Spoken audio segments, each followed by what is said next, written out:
A young woman named Naina was trapped in an unhappy marriage with a wealthy but much older man, Rajiv. Though Rajiv provided her with everything money could buy, Naina felt emotionally neglected and unfulfilled. One day, she met Aryan, a charming and ambitious man closer to her age. What started as a casual friendship quickly turned into a passionate affair.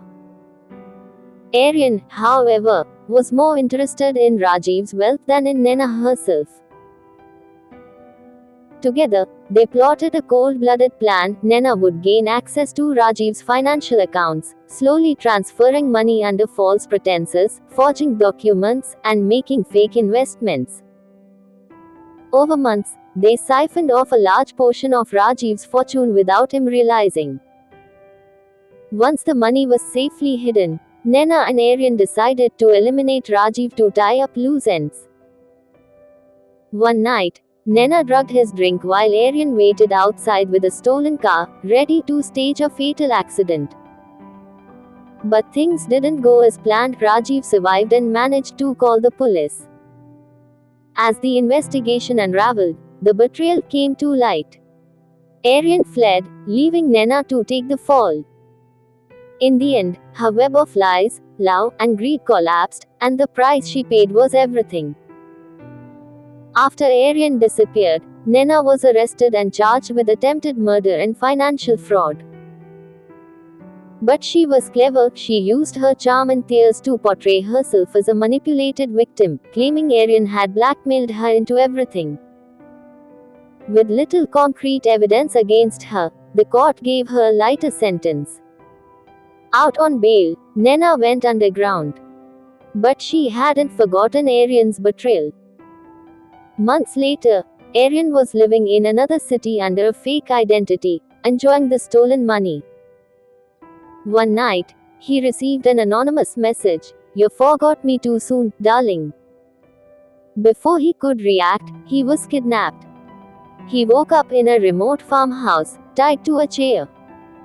Naina stood before him, calm and cold. "You used me, then ran like a coward," she said, circling him. "Now it's my turn." Aryan begged for mercy, but Naina had made up her mind. She didn't kill him right away. Instead, she drained the rest of the money from his accounts, then left him to rot unconscious, anonymous, and forgotten. By the time the police found Aryan, he was barely alive. But Naina had vanished, new name, new country, and all the money.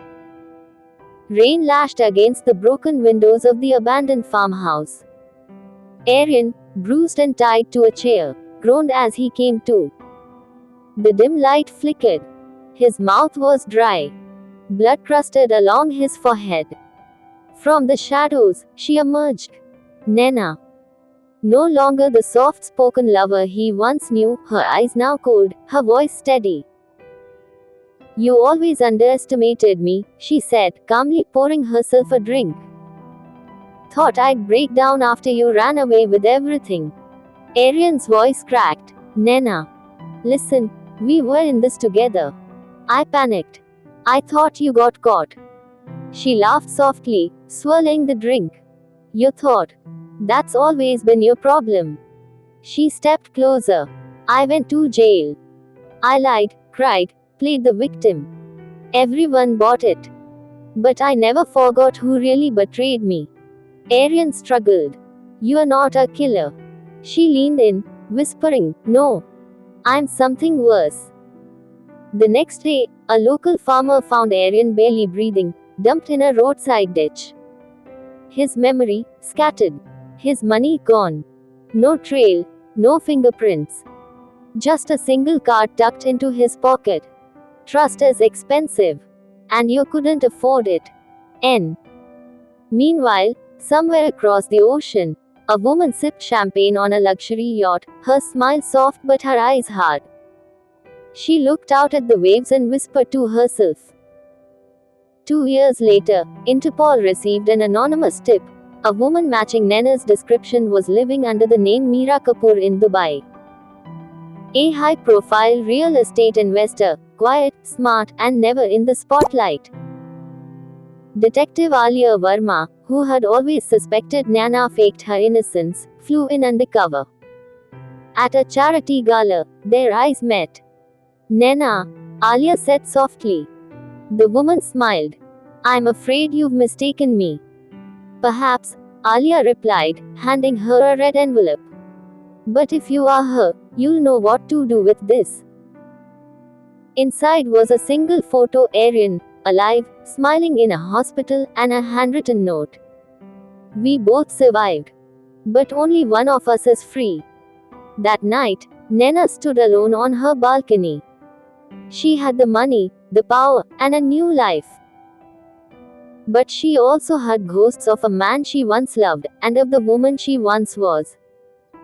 She burned the photo, watching the ashes disappear into the sea breeze. No regrets. No apologies. Just silence.